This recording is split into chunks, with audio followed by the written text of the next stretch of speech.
Ini kalau tadi keutamaan ilmu, ada beberapa juga Mbak Hasim ngomong keutamaan ulama. Yang jelas dunia ini masih tertib, masih berputar dalam hukumnya atas jasa para ulama. Yo alim itu kan ilmunya tidak cuma ilmu agama. Ada alim di bidang fisika, di bidang matematika, di bidang biologi. Mereka ini kan yang penyangga tertibnya dunia, orang-orang yang berilmu. Nah, katanya Nabi, dunia ini akan hancur karena lenyapnya ulama. Semakin berkurang ilmuwan, dunia ini akan semakin ruwet. Ilmuwannya berkurang, politikusnya tambah, bisnismennya tambah. Oh, itu alamat sudah dunia semakin lama semakin kacau. Karena ilmuwan tidak terlalu menjanjikan. Uangnya kecil, terus orang berlomba-lomba. Yang ilmuwan nanti masuk dunia politik atau masuk dunia bisnis. Akhirnya kita banyak kehilangan ulama, dalam tanda petik. Ulama dalam berbagai bidang. Akhirnya apa? Dunia hancur. Kenapa? Karena pada akhirnya urusan-urusan dunia diserahkan pada orang yang tidak ngerti ilmunya. Itu maksudnya hadis itu. Ketika urusan sudah diserahkan pada orang yang tidak ngerti ilmunya, hasilnya ya mesti rusak. Kenapa kok nggak diserahkan pada yang ngerti ilmunya? Yang ngerti ilmunya sudah pergi, entah pergi ke bidang yang lain yang lebih profit, yang lebih banyak hasilnya, atau meninggal. Jadi ulama itu pentingnya adalah dialah yang menyelenggarakan tanggung jawab kekhalifahan di muka bumi. Kalau mereka ini pergi semua, ya yang terjadi kekacauan demi kekacauan. Kalau tidak percaya, silahkan kamu cek ada masalah ruwet apa di Indonesia. Itu mesti akarnya ketika yang ahlinya tidak ada, yang jadi ilmuwannya tidak ada. Atau ada tapi tidak ikut campur. Atau ikut campur tapi tidak dipercaya. Atau ikut campur dan dipercaya tapi banyak tekanan. Oke. Maka Nabi mengingatkan itu. Makanya kita hargai ulama itu antara lain dengan cara kita posisikan para ulama itu pada makomnya sebagai ulama. Oke, tidak hanya dihargai dalam arti tidak boleh dicaci maki, itu ya pastilah. Tapi ada yang lebih penting, kita posisikan mereka dalam porsinya dan proporsinya. Karena mereka lah nanti yang menjalankan tanggung jawab tertibnya dunia ini. Ini saya lupa dulu, hadis ini pernah saya sampaikan waktu tema para filosof muslim. Saya lupa di tokoh siapa. Jadi hati-hati, banyak orang yang cara berilmunya keliru.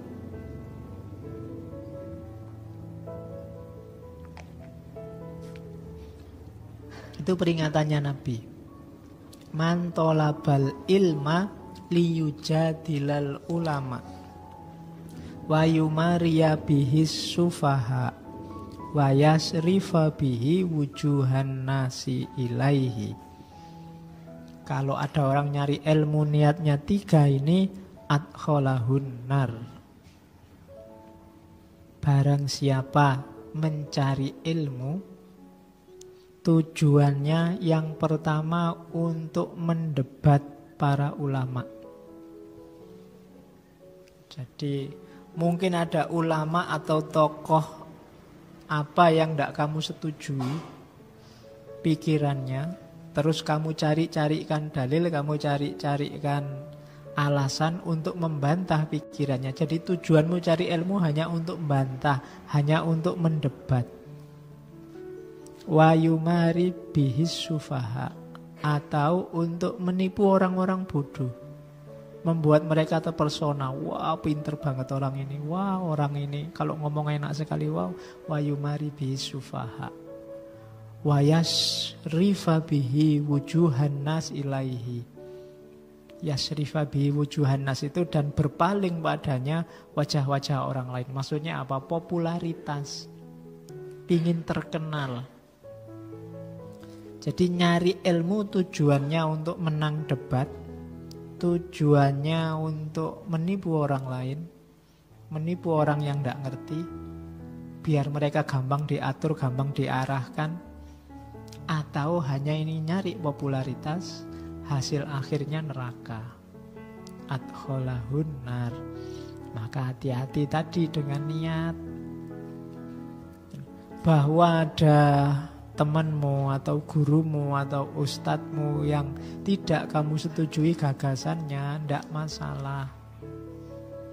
Tapi jangan gara-gara itu terus kamu cari-carikan dalil. Beda loh ya, mencari dalil dengan mencari-cari dalil. Kalau mencari-cari dalil, nyari yang cocok. Yang tidak cocok dibuang. Tapi kalau mencari dalil, sifatnya lebih objektif. Cari-cari alasan dengan mencari alasan kan beda. Mengapa kamu begitu? Terus, Pak, alasannya gini loh Pak. Itu jelas. Tapi kalau mencari-cari itu kamu bikin-bikin alasannya. Nah, liyujadila bihil ulama itu untuk kamu pengen debat, pengen nyari-nyari biar ulama kelihatan bodohnya. Nanti tak tunjukkan dalilnya. Oh, orang ini bodoh sekali, baru ngerti segitu aja berani-beraninya ngomong. Saya tak carikan. Kalau niatnya itu, atau niatnya biar anak yang tidak ngerti itu terpesona semua. Biar teman-temanmu wow semua, wow pinter banget. Aku tidak ada apa-apanya dibanding dia. Wa yasrifa bihis wa yumari bihis sufaha. Orang-orang bodoh terpesona, tertipu, dan terus kamu dapat popularitas. Mungkin kamu diundang ceramah kemana-mana, masuk TV, atau disuruh khutbah Jumat di mana-mana. Sekali Jumat bisa 2-3 kali khotbah. Nah itu berarti ya tujuannya hanya popularitas, maka adkholahun nar. Dulu kita pernah ngaji orang sofis, kelompok sofisme. Boleh dibuka lagi sesi sofisme. 3 ciri ini jadi karakternya orang sofis. Berdebat, pamer, dapat popularitas, terus dia mengambil keuntungan dari ilmunya. Jadi jangan sampai ini terjadi. Man talabal ilma liyujadila bihil ulama wa yumari bihi sufaha wa yasrifa bihi wujuhan nas ilaihi adkholahun nar. Nabi mewanti-wanti jangan sampai nyari ilmu kita itu. Baru masuk sekarang akhlaknya muta'alim. Nanti yang alim ada di belakang. Oke, sebelum mencari ilmu seorang muta'alim, yang pertama tazkiyatun nafas. Ayo hati kita dibersihkan. Jangan niat macam-macam lah, apalagi yang sifatnya duniawi, apalagi duniawi yang jelek. Jangan ada unsur menipu, kotor, dendam. Nyari ilmu karena dendam kan bisa. Kurang ajar kok temanku IP-nya bagus, besok tak ulang, tak balap IP-nya. Nah, itu nanti nyari ilmu karena dendam. Atau hasud, iri. Alah, baru ngerti gitu aja pamer. Aku juga bisa kalau cuma ngomong kayak gitu, itu hasud namanya. Nggak suka kalau temennya pinter, dan seneng kalau temennya lebih bodoh dari dia. Itu namanya hasud. Kemudian jangan sampai untuk niat hal-hal yang tidak baik atau budi pekerti yang tidak baik, yang jelek, pokoknya kita bersihkan semua. Terus kita masuk ke dunia ilmu. Jadi seperti saya bilang di depan, karakternya tidak dicari di tengah saat cari ilmu, tapi sebelumnya. Karakter kita harus jernih. Setelah itu baru bismillah cari ilmu lillahi ta'ala. Kalau sudah dapat, saya niat akan saya amalkan biar syariat Islam hidup, biar hati batin terang, dekat sama Allah. Terus niatnya itu saja cukup. Sisanya biar Allah yang ngatur. Jangan tertipu oleh cita-cita duniawi. Apapun itu, nanti menjebakmu sendiri. Kalau bahasa pesantrennya membuat ilmu tidak barokah. Ilmu tidak barokah itu ilmunya malah jadi sumber masalah. Hari ini kan banyak pengetahuan yang jadi sumber masalah. Jadi sumber debat, gegeran, terus jadi sumber perpecahan, jadi sumber gontok-gontokan. Nah, itu ilmunya jadi sumber masalah, tidak barokah. Biar barokah, bersihkan dari awal dirimu, kemudian isilah dengan niat lillahi ta'ala. Jadi kalau ditanya kuliah nyari ilmu. Besok kalau lulus mau jadi apa? Ya terserah Allah. Wong kita punya Tuhan. Yang penting kita sungguh-sungguh serius berusaha. Apakah itu berusaha cari ilmu atau besok berusaha untuk bekerja, Allah pasti membuka jalan. Yakin kamu? Yakin. Nah itu kalau yakin mantap ya. Kadang-kadang kan kamu ragu sendiri. Kalau kamu ragu ya hasilnya ya setengah. Saya sering bilang Allah itu akan masuk dalam dirimu sejauh kamu beri berapa luas Allah ruang dalam dirimu. Jadi Allah kamu kasih dalam hidupmu berapa persen, ya sejauh itu Allah masuk. Kalau kamu yakinnya cuma 50%, ya Allah datangnya cuma 50%. Kalau kamu beri Allah jatah 99% untuk hidupmu, ya Allah datangnya 99%. Kalau kamu tidak terlalu yakin, ya Allah juga enggak terlalu bantu. Jadi Allah inda dzanni abdi, makanya semakin mantap kepasrahanmu, semakin dalam Allah masuk. Biasanya semakin orang wawasannya luas itu tipuannya di situ. Semakin pertimbanganmu banyak kan semakin banyak hal lepas. Termasuk hubungannya sama keimanan tadi. Kamu terus mikirnya ya rasional aja lah Pak. Kita ini kan manusia. Kalau kuliah saya nilainya jelek, kemudian wajahku ya jelek, kemudian IP ku ya jelek, terus besok mau jadi apa? Kita rasional aja lah Pak, manusiawi aja lah Pak, kan ngono. Ya ilmumu sendiri yang menjebakmu jadi begitu. Bagi Allah kan tidak ada yang tidak mungkin. Saya kuliahnya filsafat Pak, besok mau jadi apa? Di lowongan manapun tidak ada, dicari. Ya kan? Dicari seorang filosof itu tidak ada. Ya kan? Saya ngertinya belajarnya ilmu tasawuf Pak. Buka koran tidak ada dicari seorang sufi ngono ra ono. Ya, nah kerjanya apa Pak saya itu? Ya sampai segitu nanti Allah intervensi dalam hidupmu. Maka yakinlah, tidak usah khawatir. Wong Jokowi pengusaha mebel iso dadi presiden. Ya kan? Soeharto prajurit pangkatnya apa jadi presiden. Soekarno orator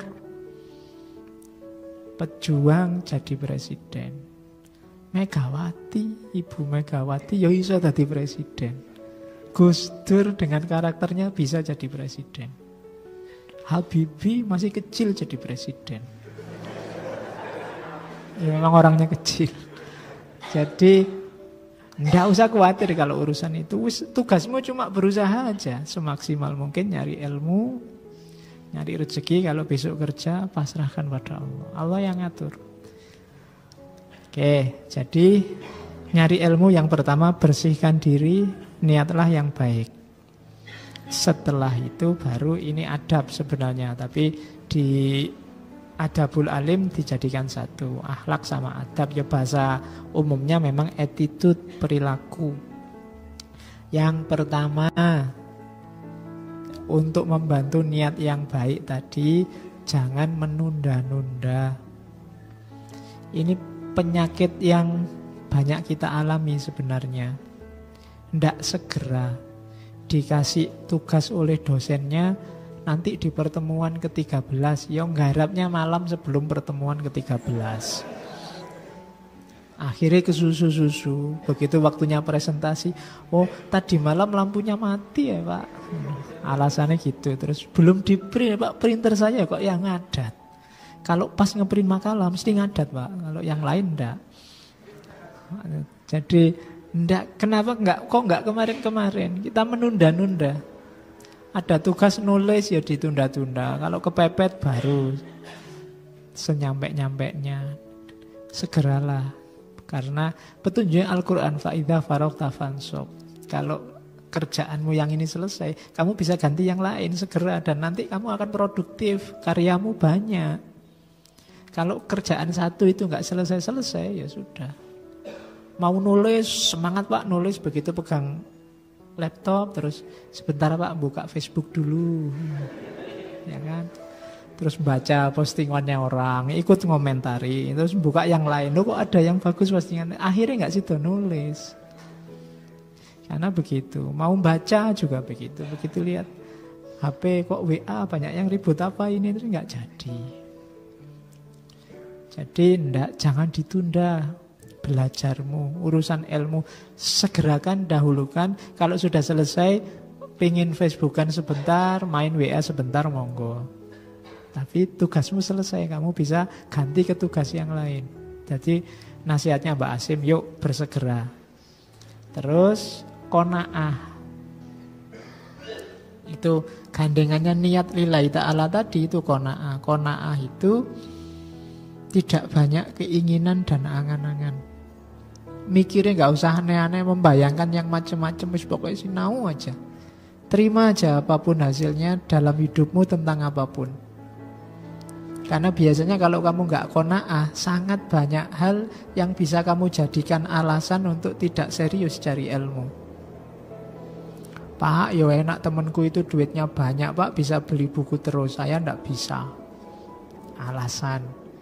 Pak, ya enak dia Pak, karena kos-kosannya enak, nggak terganggu, belajarnya tenang. Saya ini kos-kosan cae kaya setan kabeh. Misalnya. Ya kan kamu sering gitu tuh mengeluh, semua jadi alasan karena kamu tidak qanaah. Jadi segera dikerjakan dan qanaahlah terhadap situasimu. Tidak usah kenapa kamu jadi mengeluh, karena kamu ingin banyak hal yang tidak kamu miliki. Nanti kalau kamu memiliki yang kamu inginkan yang lain dan tidak ada habisnya. Kalau kayak dia enak Pak, laptopnya edisi terbaru, mau download, mau apa-apa cepet. Saya ini laptopnya masih laptop lama Pak, sering hang, masih harus dipukul-pukul, masih harus digoyang-goyang. Nah, ya selalu mengeluh. Oke, jadi yang kedua qanaah, terima situasi sekelilingmu, atasi itu. Tidak usah terlalu banyak berangan-angan. Karena terlalu banyak berangan-angan, keinginan macam-macam biasanya terus tidak jalan. Yang ketiga, adab akhlaknya pencari ilmu selanjutnya membagi waktu, memanfaatkan waktu. Ini juga yang kita hari ini sangat banyak ketipu oleh waktu. Seolah-olah waktu kita sempit padahal banyak. Seolah-olah kita sibuknya luar biasa padahal ya nggak punya jabatan apa-apa, nggak jadi apa-apa, itu koyo penting banget. Terus waktunya susah, wah kapan ya Pak saya bisa mulai nulis? Seolah-olah waktumu itu repot terus, jadi mulai nulis saja kamu bingung.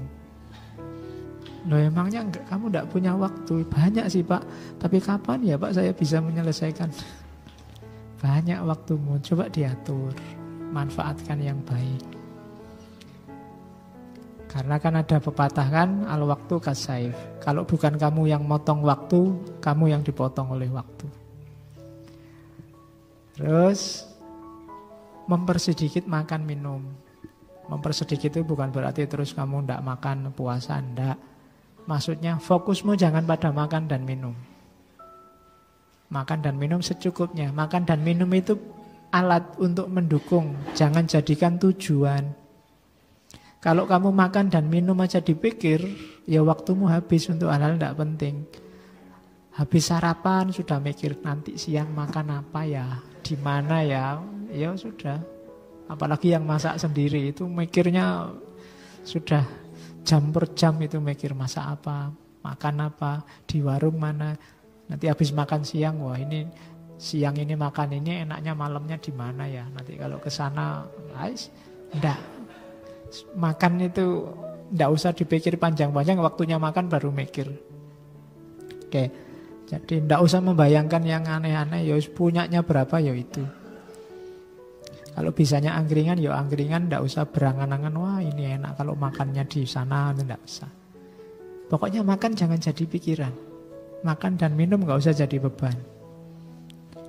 Terus makanya istilahnya mempersedikit kuantitas maupun kualitas. Biar kamu enggak sibuk di situ. Terus wirai itu jelas, menjaga diri dari tadi yang enggak jelas, yang subhat, yang bisa merusak diri kita. Kamu sendiri bisa ngerti mana yang merusak, mana yang enggak. Apalagi hari ini segala hal yang kamu pegang itu punya dua potensi, merusak atau mendukung potensimu. Kamu yang memainkan HP-mu, laptopmu, bahkan temanmu, dosenmu, kampusmu, itu bisa memainkan dua peran. Tinggal kamu milih peran yang mana. Temanmu dia bisa mendukungmu, bisa merusakmu. HP bisa mendukungmu, bisa merusakmu. Maka terapkan model wirai, jaga diri. Seorang sufi bilang caramu untuk bisa wirai adalah malulah pada Allah. Orang yang punya malu terhadap Allah itu biasanya hidupnya lebih terjaga. Kita biasanya malunya hanya pada manusia. Sama Allah kita sering tidak malu. Kita tahu Allah ngerti apapun yang kita lakukan, tapi kan kita tidak pernah malu. Kalau pas dosa, loh Allah ngerti loh kalau kamu gitu. Tenang aja, Allah kan gak cerewet. Kita lebih santai kalau Allah yang tahu. Kalau kamu bisa punya rasa malu pada Allah, malu dilihat Allah, hidupmu akan luar biasa. Tidak usah banyak orang nasihati kamu, nuntun kamu sudah otomatis tertib hidupmu. Kesadaran dan rasa malu di hadapan Allah itu luar biasa. Terus yang selanjutnya, tidak banyak tidur.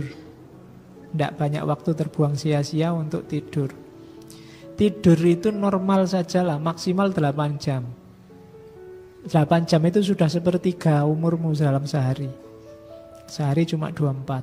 Kalau kamu tidurnya 7-8 itu sudah. Oh saya kalau malam jarang tidur Pak. Ya podo wae, kalau pagi sampai siang kamu tidur. Total-totalannya biasanya lebih panjang malahan kadang-kadang. Jadi jangan banyak tidur. Apalagi di jam-jam produktif. Kamu sendiri yang bisa manajemen waktunya. Terus tidak terlalu asyik dalam pergaulan, bahasanya Mbah Hasim. Karena kadang-kadang pergaulan sama teman itu menghabiskan waktu. Bukan tidak boleh. Boleh, cuma jangan terlalu tenggelam di situ. Ya jangan anti teman. Tapi secukupnya. Syukur-syukur bisa mendukung pertumbuhan wawasanmu, pertumbuhan keilmuanmu. Jadi jangan tenggelam di situ, apalagi dengan lawan jenis. Itu biasanya kalau sudah masuk ke dunia itu kamu susah keluar sudah dengan lawan jenis. Yo lebih gawat lagi kalau sesama jenis. Cuma ya normalnya kan lawan jenis. Jadi kalau ada yang masuk kategori sesama jenis itu lebih bahaya lagi. Oke, kamu sendiri yang ngatur untuk urusan pergaulan. Kamu ngertilah dosismu sendiri. Dosis yang tidak membahayakan masa depanmu untuk urusan pergaulan. Karena ini juga penting. Untuk kematangan ilmumu, kamu butuh orang lain kadang-kadang. Maka manfaatkan pergaulan untuk membantu itu.